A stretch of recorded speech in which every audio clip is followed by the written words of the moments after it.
The Pope's visit to Ireland at this moment of crisis in the Catholic Church was always going to set the global agenda on how the Vatican tackles its legacy of child sex abuse, and Pope Francis didn't waste any time.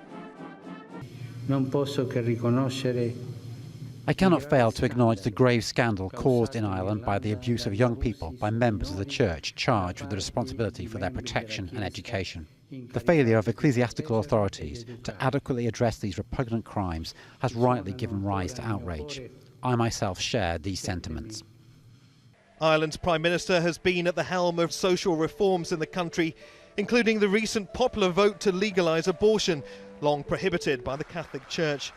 He said it was time to build a new relationship between church and state.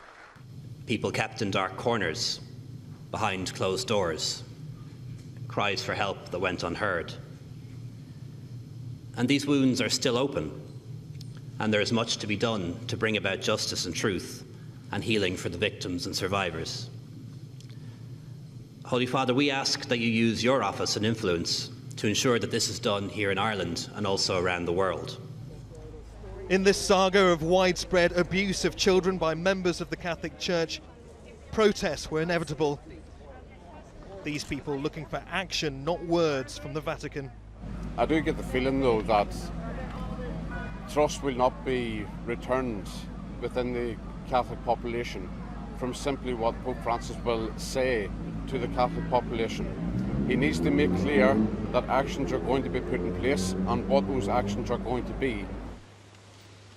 Alone in silent prayer, the leader of 1.2 billion Catholics.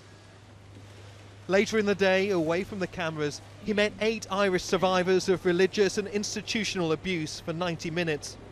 Likely the most emotional moment of his 36-hour visit for all involved. Pope Francis has gone further than any pope in acknowledging the Church's wrongs. But as new allegations of abuse continue to surface, the biggest challenge to the Church in Ireland is the Church itself. Pope Francis is in Ireland at arguably one of the darkest moments in the Church's modern history. But can Pope Francis, universally respected as a true reformer, reinvigorate faith in what the Catholic Church stands for? Thousands of the faithful pack Croke Park Stadium to hear Pope Francis speak. His visit is a moment of joy for many believers in Ireland, a country where more than 70% of the population identify as Catholic. But as the country embraces secular values, Irish society, regardless of faith, wants to hold the Church to account for past wrongs. Niamh Barker, Al Jazeera, Dublin.